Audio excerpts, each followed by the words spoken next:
obrigado pelo convite, né? Tá aqui. Hoje eu vou estar um pouquinho mais como médico, tá certo? Mas não por conta disso eu venho aqui para exaltar a doença, a morte, muito menos o diabo. Amém? A gente vem aqui para a gente ser esclarecido sobre determinadas coisas. Amém? Vamos passar? E nosso tema vai ser sobre sexualidade no casamento. Amém?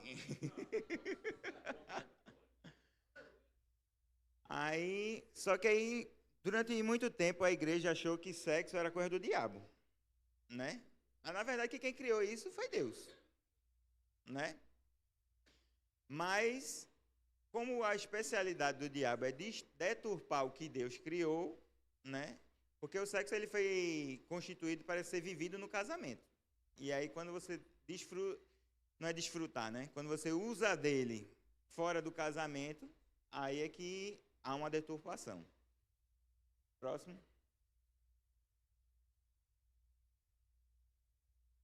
Aqui em Gênesis 1, 27, fica claro que Deus criou homem e mulher, certo? Para quem estudou um pouquinho na escola, viu que existem seres vivos que se reproduzem de forma assexuada. Ele não precisa de outro para se reproduzir. Ele de si mesmo, ele está aí.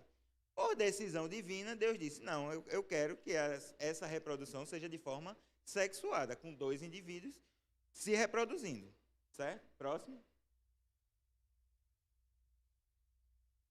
Adão teve relações com Eva, a sua mulher, e ela ficou grávida. Ela deu à luz a um filho e disse, com a ajuda de Deus, o Senhor, tive um filho, o homem, e ela pôs nele o nome de Caim. Então, assim, Eva deixa bem claro aqui que ela teve um filho com a ajuda de Deus. Por quê? Porque foi Deus que determinou que, assim como ele nos criou que essa é a forma da gente se reproduzir. Próximo. Deus se importa com sexo?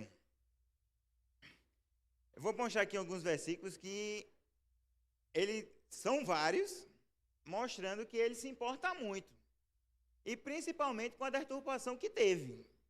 Quando você lê isso aqui, você vai achar que a deturpação na época era uma coisa assim extraordinária. O Senhor Deus deu as seguintes ordens para os homens de Israel: não tenham relações sexuais com uma mulher que seja sua parenta. Se fosse só isso, já seria grande coisa. Mas ele precisou escrever isso aí. Não tenha relações com sua mãe. Isso seria uma vergonha para o seu pai e também para a sua mãe. Próximo. Não tenha relações com qualquer outra mulher que pertença a seu pai. Não tenha relações com a sua irmã, seja por parte de pai ou de mãe, ou somente por parte de pai. E não importa que ela tenha sido criada na mesma casa ou em outra. Ou seja, para não deixar nenhuma forma de dúvida. Próximo. Não tenha relações com sua neta. Aí, o nível tinha que estar muito grande para você ter que escrever isso aí. Isto seria uma vergonha para você. Não tenha relações com sua irmã por parte somente de pai, pois ela é irmã mesmo. Não tenha relações com sua tia, seja por parte de pai ou por parte de mãe. Próximo. Não tenha relações com a mulher do seu tio por parte de pai, pois ela é sua tia. Não tenha relações com sua nora. Não tenha relações com sua cunhada. Isso seria uma vergonha para o seu irmão. Próximo. Não tenha relações com a filha ou a neta de uma mulher com quem você já teve relações. É possível que ela seja sua parenta e isso seria uma imoralidade. Não case com sua cunhada, irmã de sua esposa, pois, enquanto ela estiver viva, isso criaria inimizade entre as duas irmãs. Próximo. Não tenha relações com a mulher durante a menstruação. Não tenha relações com a mulher de outro homem. Isso torna você impuro. Nenhum pai deverá entregar o filho ou filha para servir a Deus Moloque. Isso seria profanar o santo nome de Deus. Próximo. Nenhum homem deverá ter relações com outro homem. Deus detesta isso. Ninguém, homem ou mulher, deverá ter relações com um animal. Isso é uma imoralidade e a pessoa fica impura. Então, assim, se fosse uma coisa assim, pronto, eu já deixei até meio que instintivo como é que eles se reproduzem e não preciso ditar como é que vai ser, mas ele precisou. O diabo veio e deturpou tanto que precisou Deus vir e trazer a ordem. Certo? Próximo. Mas também é um dever conjugal. Certo? Paulo diz aqui na 1 Coríntios, diz, o homem deve cumprir o seu dever como marido, e a mulher também deve cumprir o seu dever como esposa. A esposa não manda no seu próprio corpo, quem manda é o marido. Assim também o marido não manda no seu próprio corpo, quem manda é sua esposa. Isso é um dever conjugal, mas não é uma coisa para ser forçada, né, irmão? Ninguém vai estuprar a própria esposa. Amém? Mas você tem que entender que existe uma responsabilidade sua para com seu companheiro. E vice-versa. Amém? Próximo. Que os dois não se neguem um ao outro, a não ser que concordem em não ter relações por algum momento, a fim de se dedicar à oração. Mas depois devem voltar a ter relações, a fim de não caírem em tentações de Satanás, por não poderem se dominar. Vamos esclarecer isso aqui um pouco. Aqui ele está dizendo que quando um se nega ao outro, você está chamando Satanás para dentro da sua casa. Certo? Isso não exime, se houver uma traição, que a pessoa que traiu não seja culpada. Mas há um convite seu, Satanás, por favor, entre aqui na minha casa. Ele está lá sentado enquanto você está satisfazendo seu marido. Quando você não está, ele está dizendo assim, opa, agora é minha vez. Achei uma brecha para poder entrar no seu casamento. Amém? Próximo. Porém, casamento não é só sexo. Amém?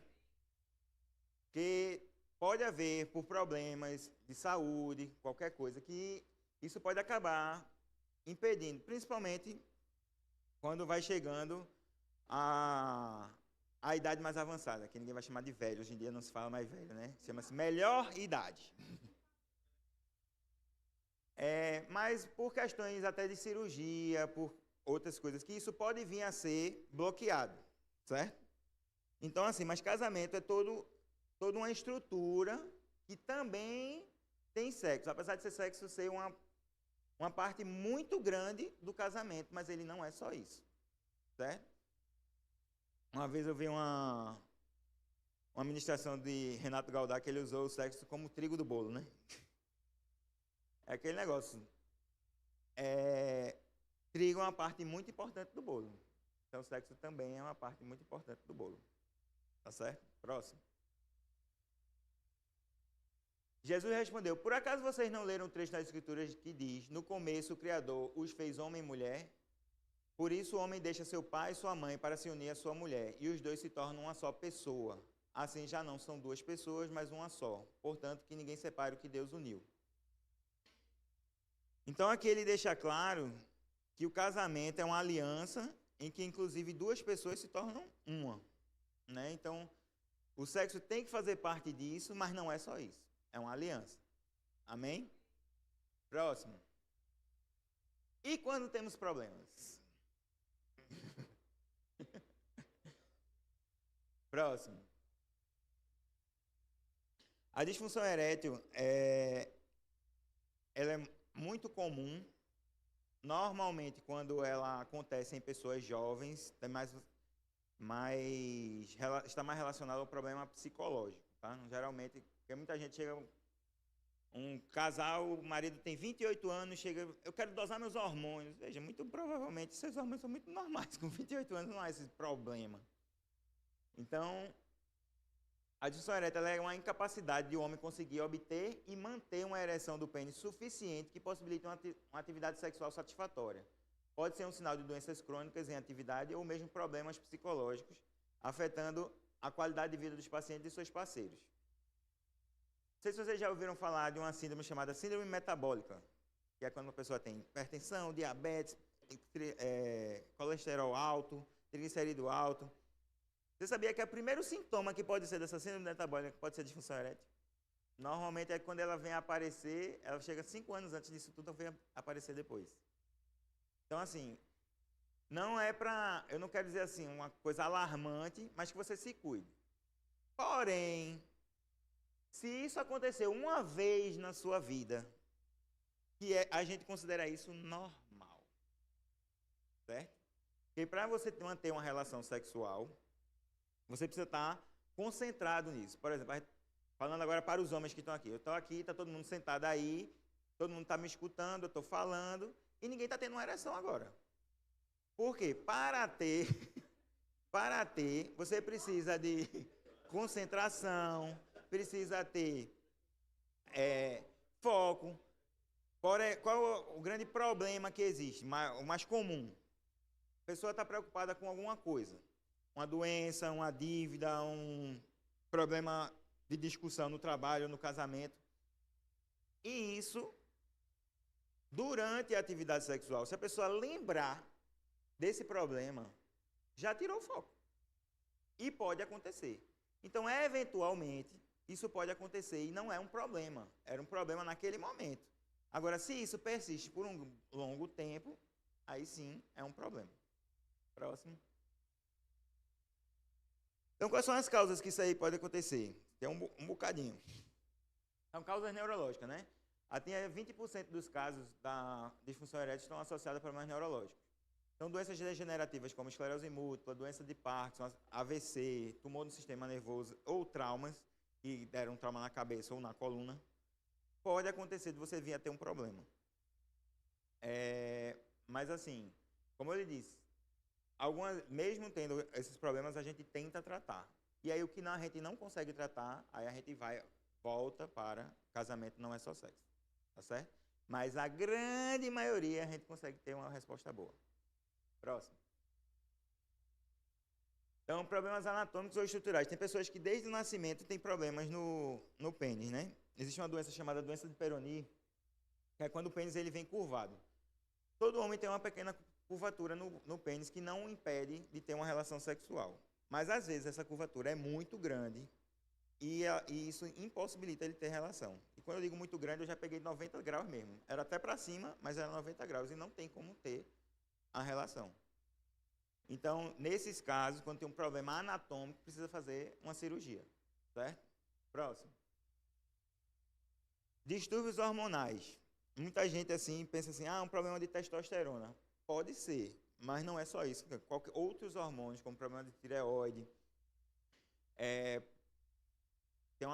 Que assim, a tireoide, ela serve para controlar o metabolismo inteiro, como um todo, do corpo.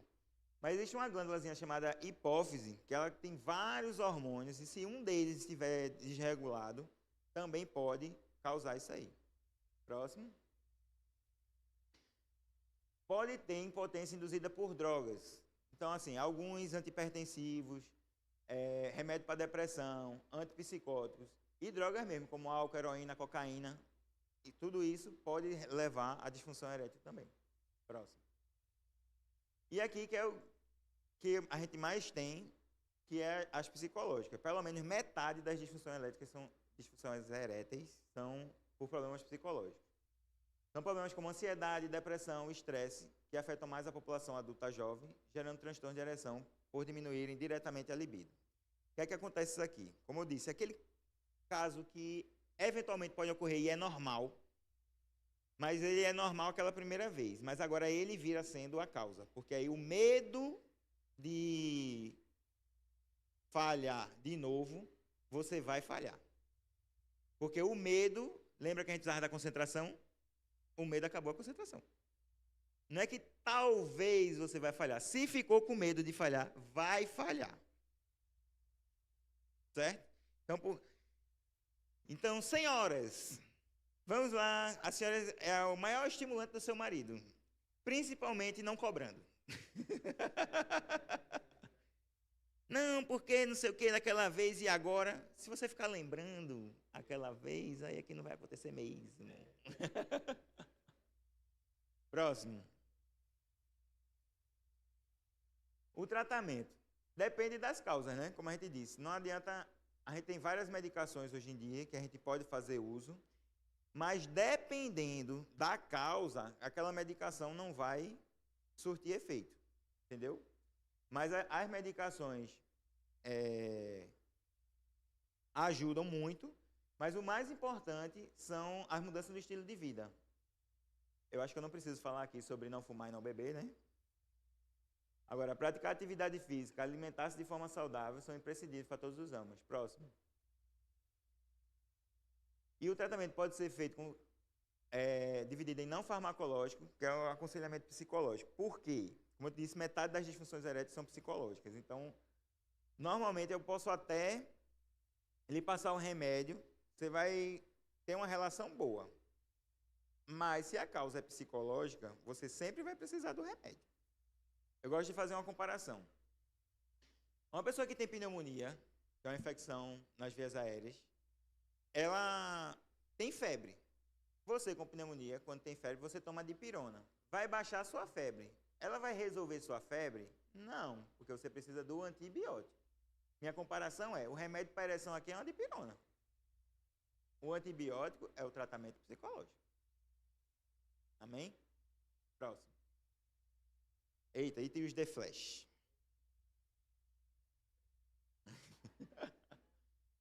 Próximo. Ejaculação precoce ou prematura ou rápida, segundo a Sociedade Internacional de Medicina Sexual, é uma disfunção sexual masculina causada pela ejaculação que ocorre sempre ou quase sempre, quando o tempo desde a penetração vaginal até a ejaculação passa a ser insatisfatório para o homem ou para o casal. Isso aqui é uma definição da Sociedade Internacional, né? Mas o normal mesmo, quem fica insatisfeito é a mulher. Porque para o homem ele resolveu o problema dele. Aí, antigamente, antes dessa definição, era 1 minuto.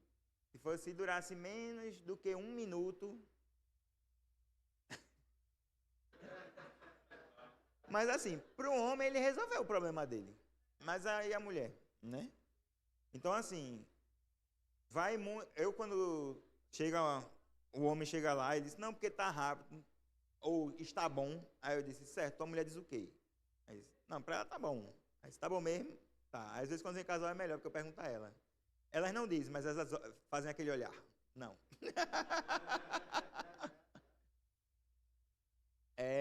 Então assim, sexo foi feito pra gente mesmo e tem que ser bom para as duas partes. Amém? Próximo. Essa dificuldade gera consequências negativas, como sensação de incômodo, insatisfação ou desejo de evitar a intimidade sexual das duas partes. Tanto o homem ficou... Porque vocês são um casal, né? Então sua esposa sabe, mesmo sem demonstrar sem palavras, que ela ficou insatisfeita, né? Então isso às vezes o homem não quer mais ter, porque para não ter que ver aquela cara de novo, ou a mulher não quer fazer, porque você não quer me frustrar de novo. Então assim, isso aí tem que procurar ajuda. Próximo. A ejaculação precoce é um problema comportamental, na maioria dos casos envolvendo um nível de ansiedade elevado, certo?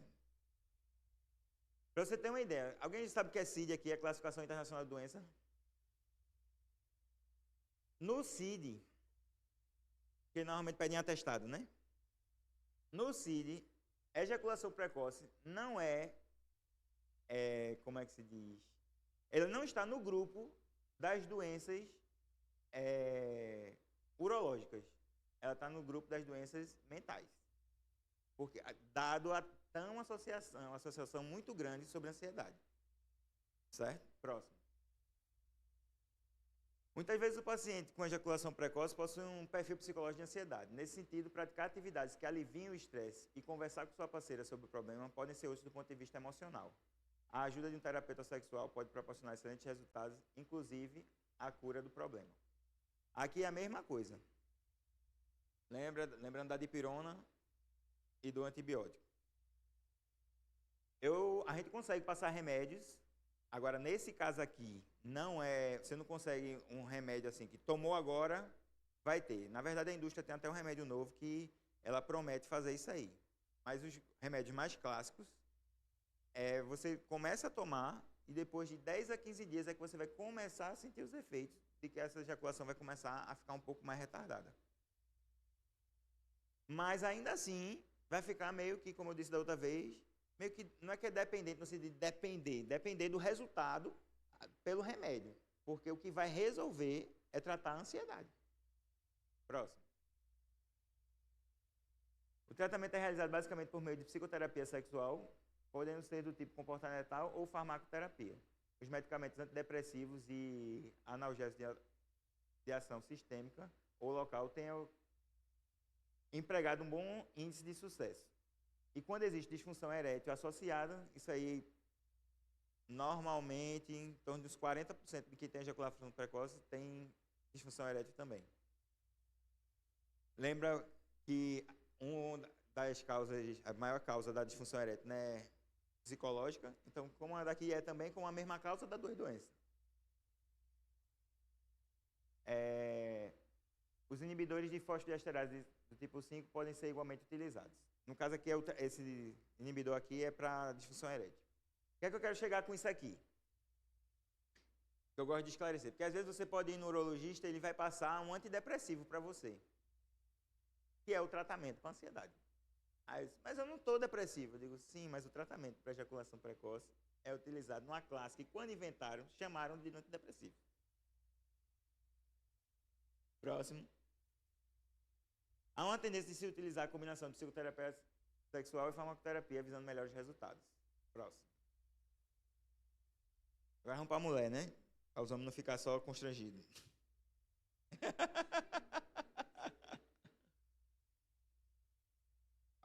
É conhecido, mais conhecido pelas mulheres como frigidez, né? Que é uma mulher que não tem muito desejo sexual, né? Também conhecida como distúrbio ou transtorno da excitação sexual feminina, é a dificuldade ou incapacidade da mulher de manter a lubrificação vaginal durante a atividade sexual, por não sentir interesse ou excitação suficiente. Próximo. De acordo com a definição clínica, a frigidez se caracteriza pela ausência ou diminuição de interesse ou desejo sexual, pensamentos ou fantasias sexuais ausentes e falta de resposta ao desejo. Próximo. Alguns autores preferem chamar a frigidez de disfunção sexual feminina, evitando o aspecto pejorativo, né? Porque frigidez hoje em dia é como se você fosse um xingamento, né? Você é frígida, né? Mas, e quando você diz que é só uma disfunção sexual, assim como tem a disfunção do homem, tem a da mulher.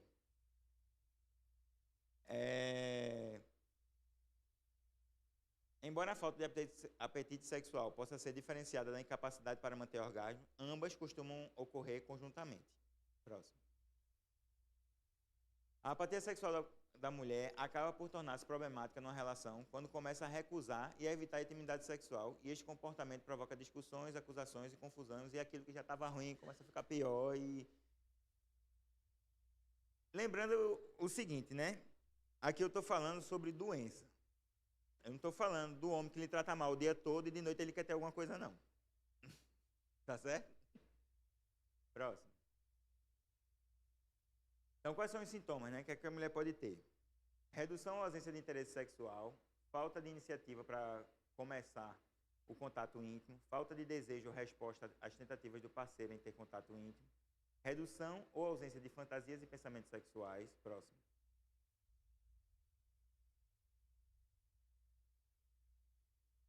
Então, assim, tudo isso que a gente falou são os sintomas, né? Mas isso acontece por quê?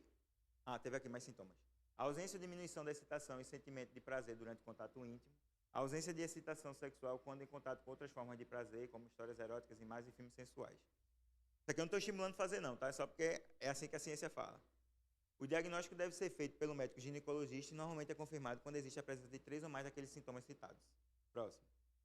Então, o que é que causa essa frigidez, né? Então, existem os problemas hormonais, tá?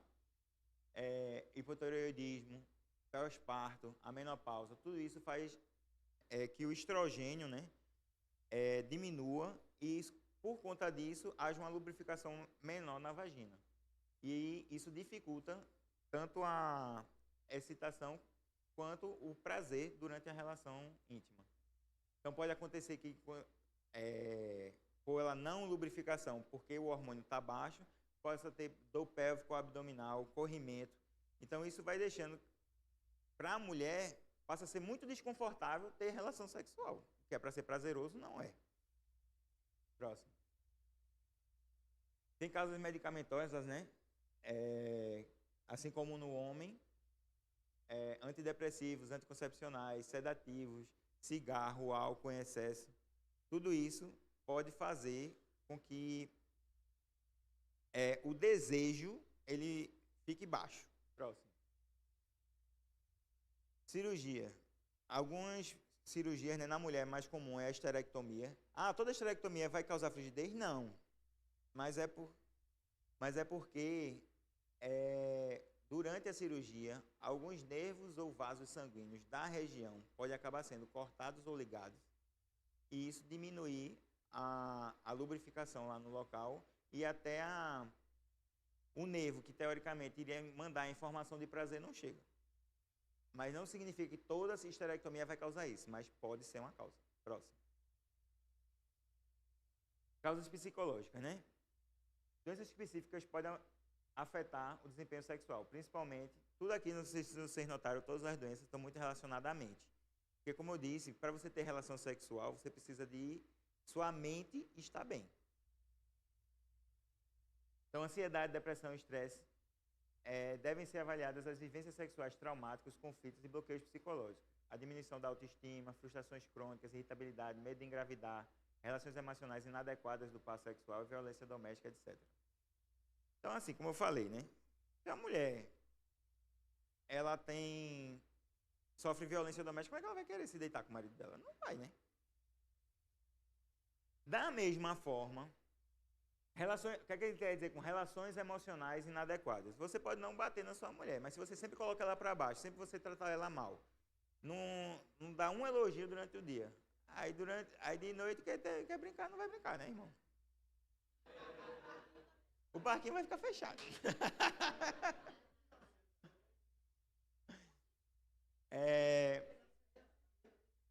Existem as causas sociais e culturais, né?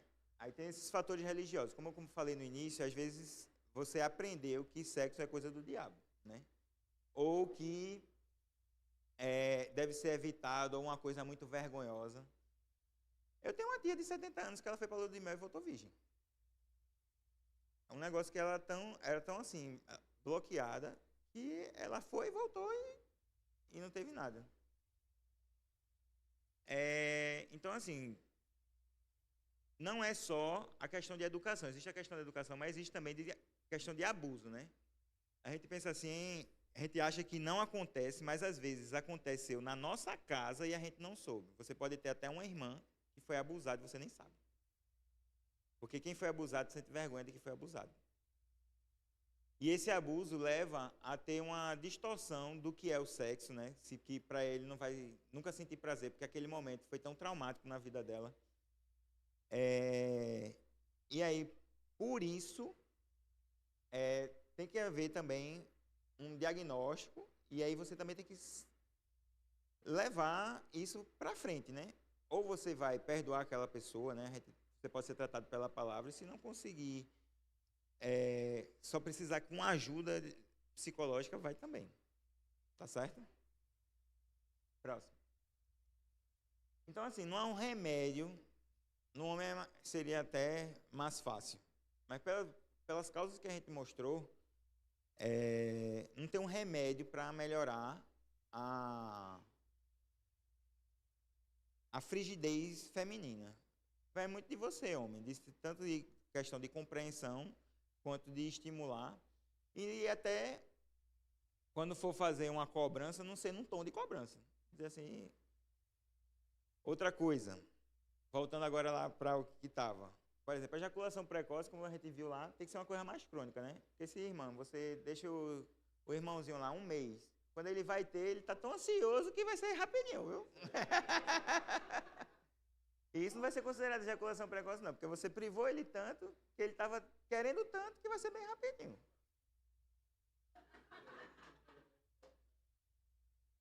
Então, assim, irmão, como a gente vai ter 2 tempos, se alguém quiser fazer... Vai abrir para pergunta? Já tem pergunta ali. Várias perguntas.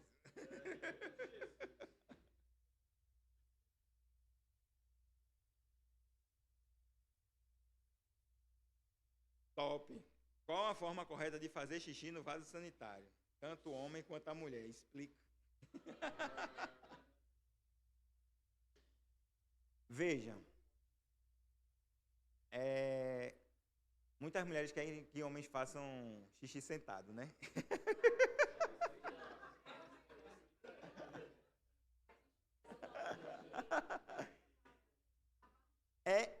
possível, mas é mais fisiológico fazer em pé, tá certo?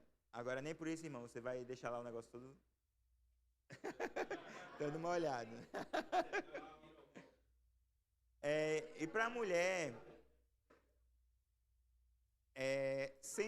sentado é mais fisiológico mesmo. A gente tem uma questão mais de, para evacuar, é mais fisiológico ainda, é bem, vamos dizer assim, idade das pedras assim, mas para evacuar, fazer acocorado é mais fisiológico ainda do que fazer sentado. Mas moça, eu tenho um vaso sanitário na minha casa. Então o que é que eu faço? Vou pegar aqui para dar um exemplo.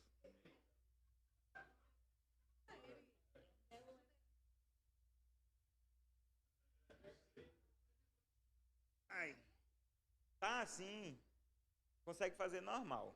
Mas é mais fisiológico. Como é acocorado, se você botar um banquinho e fizer assim, a perna ficar um pouquinho mais levantada, ajuda melhor. Para quem tem prisão de ventre, essa é a dica.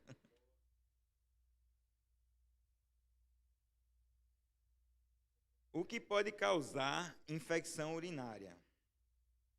Veja, na mulher é 10 vezes mais comum do que no homem. Por quê? Tem as questões hormonais e tem as questões anatômicas. A uretra da mulher é mais perto do ânus e por isso as bactérias do ânus vai chegar para a mulher. Por isso que sempre quando é menininha já tem que ensinar que papel é de cima para baixo, nunca de baixo para cima, que traz a bactéria do ânus e aí acaba tendo infecção urinária. Por questões hormonais, a mulher tem mais prisão de ventre do que homem. E aquele cocô parado, as bactérias que tem lá entram na corrente sanguínea e acabam chegando no trato urinário. Então, assim, por essas causas, a mulher tem mais infecção urinária do homem até a partir do 1º ano de idade. Porque antes do 1º ano de idade, quem tem mais são os meninos por causa da fimose, que é fisiológica até os 3 anos de idade. Tudo quando fala fisiológica significa normal, tá certo?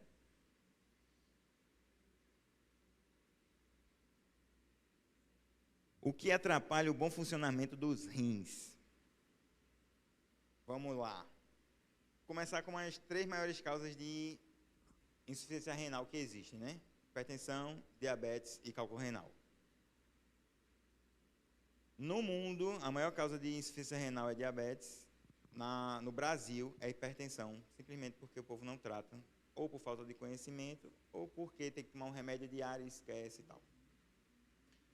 E os cálculos renais, a maior grande parte é por falta de hidratação, tá? 70% é porque não se hidrata bem.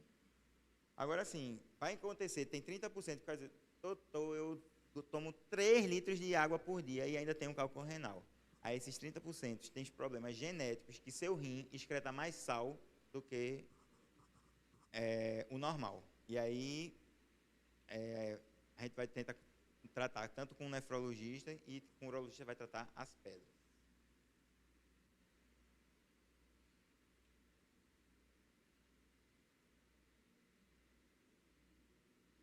Eu vou tentar ver se a correlação está com a pergunta de trás, tá? Esse pode ter relação com bexiga cheia. O caso aqui foi quando tem a forma, eu acho que foi com a infecção urinária, né? Quem prende muito xixi pode dar infecção urinária. Por quê? Xixi parado causa infecção urinária. Deixa eu explicar um pouquinho para você agora, falar como médico. A gente é feito de um monte de tubo com cheio de secreção passando. Tudo quando está passando, está tudo ótimo. Se qualquer coisa entupir, vai dar ruim. Certo? Se entupir o vaso, dá ruim. Se entupir o intestino, dá ruim. Se entupir o xixi, dá ruim. Onde você pensar que tem um cano que foi feito para passar coisa e entupir, dá problema. Alguém tem mais perguntas? Alguém mais? Dentro do tema.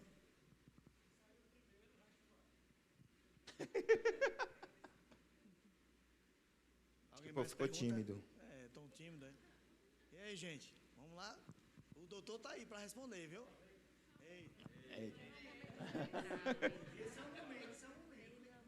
Tem que ficar em pé. Não, né? sentado. Pra câmera não pegar, né?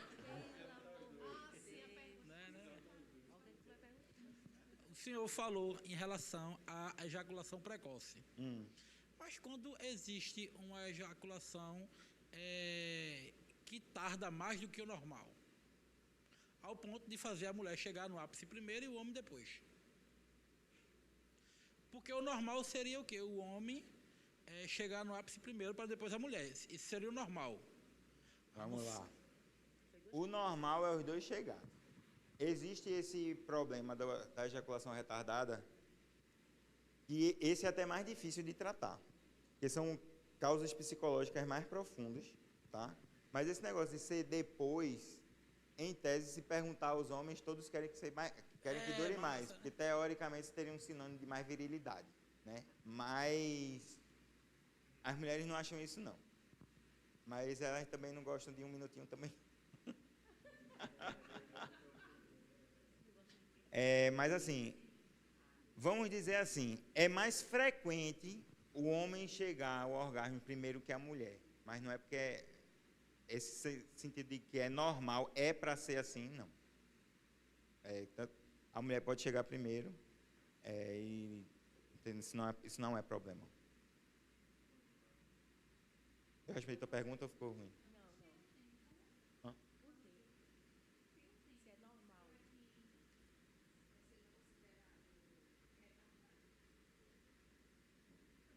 Vou quebrar alguns biscoitos. Muita gente quer assim, né? Se você for pegar coisa do mundo aí, tem mulher que quer que o cara dure meia hora, 40 minutos, 1 hora. O normal, mas toda vez que falar normal, quer dizer comum. O comum é 7 minutos. Teoricamente, os mais gordinhos, por ter mais gordura e os hormônios vêm mais gordura, podem durar até 11. Mas é isso aí.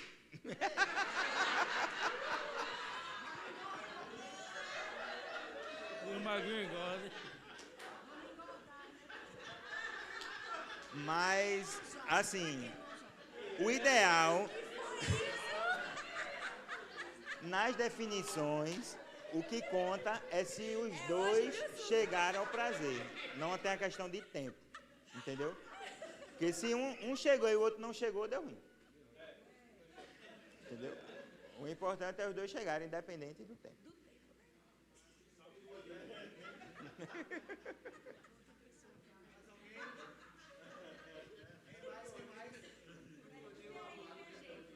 E aí, Cleiton, perguntar alguma coisa?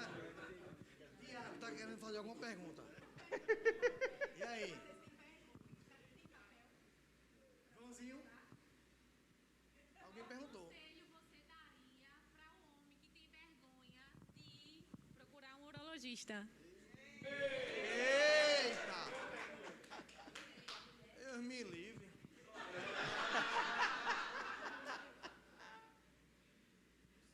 Veja, na minha prática comum, o que acontece é eles chegarem arrastados pela mulher lá.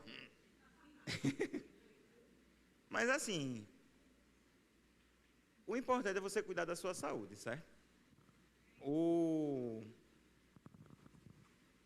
que eu posso dizer é que a mulher todo ano faz um exame mais desconfortável do que o que a gente faz, entendeu? E assim, vai procurar tanto por outras doenças, né, ou por essas. Tudo isso é para que você fique melhor. Não é para que porque eu tenho um parente que diz assim: eu não vou para o médico não, porque ele chega lá, descobre que tem as coisas. Aí diz, sim, não é bom não. É melhor ficar sem saber. Vai lá para você ficar melhor. Não é para... Eita, porque eu vou lá... O grande problema dessa pergunta, eu acho que foi o toque retal, né?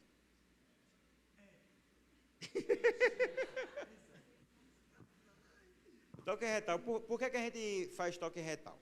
Primeiro, simplesmente para sentir a próstata, para saber se ela tem algum caroço.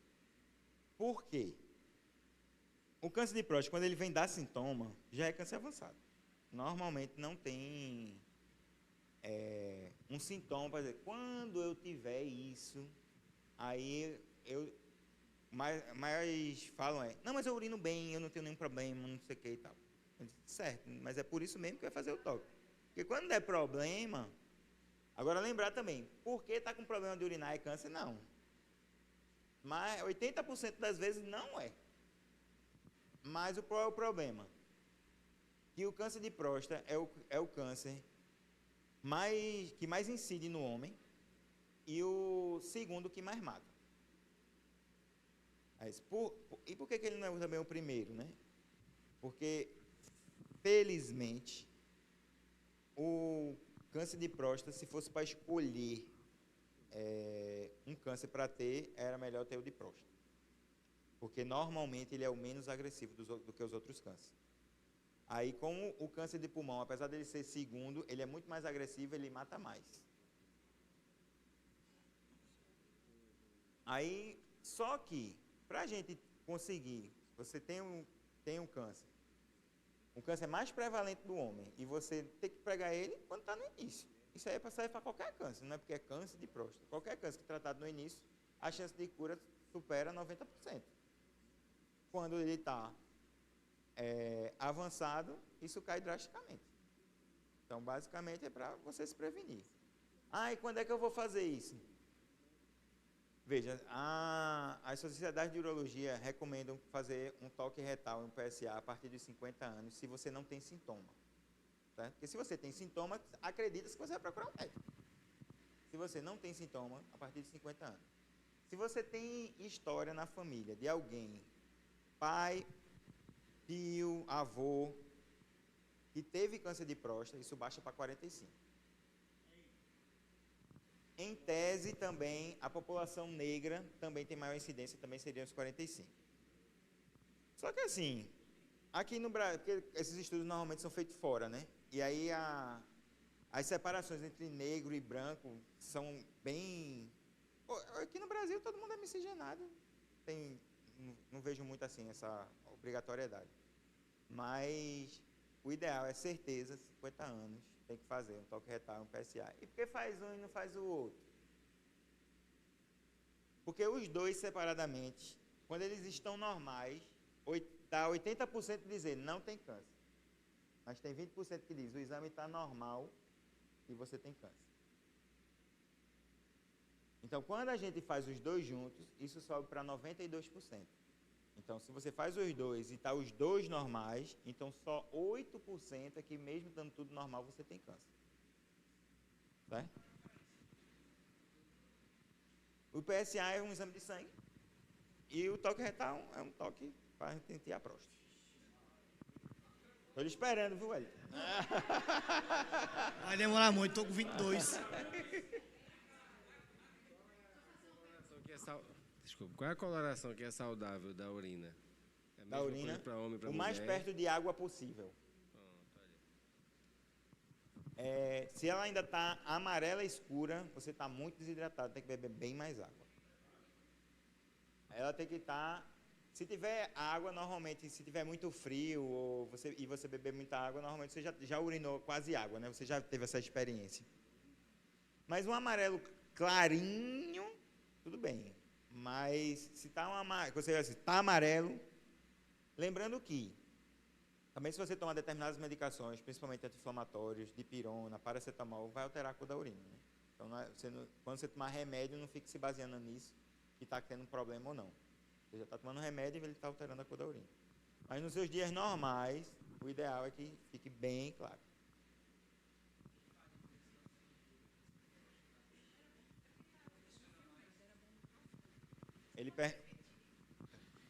Quem faz essa cirurgia de próstata, de câncer de próstata, né? Não funciona mais? Veja, quando faz uma cirurgia por câncer de próstata, porque uma cirurgia por câncer de próstata é uma, a cirurgia para próstata crescida é outra, certo? A que dá problema, que pode dar problema de ereção, é a cirurgia por câncer. E porque fez vai dar? Não. Apenas 1 em cada 3%, 1 em cada 3, 30% é que isso pode acontecer. Mas hoje em dia existem muitas técnicas para preservar o feixe, porque, felizmente ou infelizmente, o feixe que faz a ereção, ele deita sobre a próstata. tanto o nervo quanto o vaso que vai para o pênis, para que haja ereção, eles ficam em cima da próstata. Mas aí hoje em dia tem várias técnicas que isso reduz bastante, principalmente a técnica robótica, né? Que não é que é um robô que vai operar você, ela é robô assistida. Um médico vai controlar um robô para fazer essa cirurgia, e aí com o robô a cirurgia fica mais delicada para que esses feixes fiquem preservados e não causem a disfunção erétil. Precisa ser no microfone. Alguns poucos anos atrás, eu vi umas pesquisas, inclusive da Universidade Federal aqui de Pernambuco, de um exame que evitaria esse toque.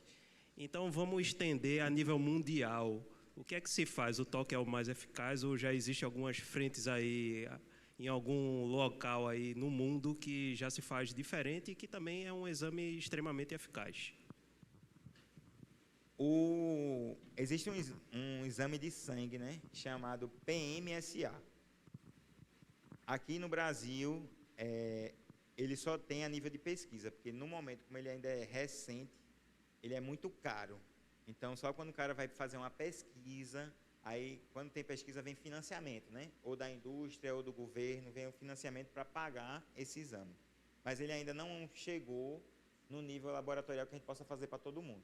Mas, em tese, ele é bem mais específico do que o PSA. Por qual o grande problema do PSA? Qualquer coisa altera ele. Então, você fez o PSA, ele deu alterado, é câncer? Não. Estudos mostram que em torno de entre 20% e 25% é que é devido ao câncer.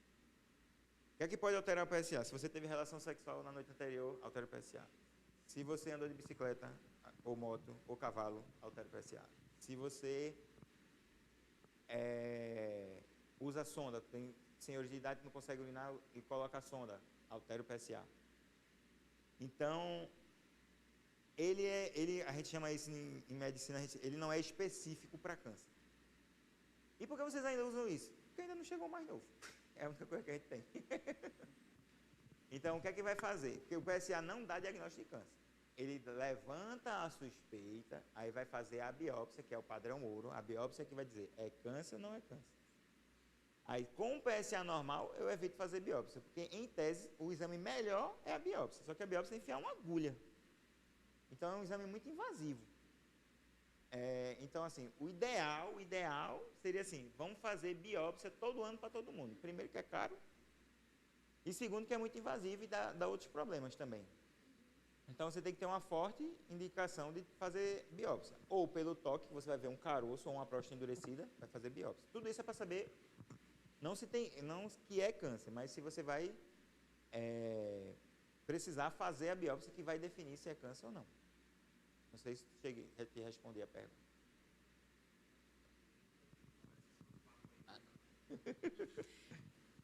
Deixa eu lhe fazer uma pergunta. Tá vermelho? Então tá bom. Então acho que eu vou ser a última, talvez. No caso, voltando um pouco o assunto, o meu pai, ele teve câncer de próstata, certo? Aí, no caso, o meu irmão, você falou numa taxa de 45%, naturalmente falando, não, né? Não é que a taxa de 45% de chance de ter, não.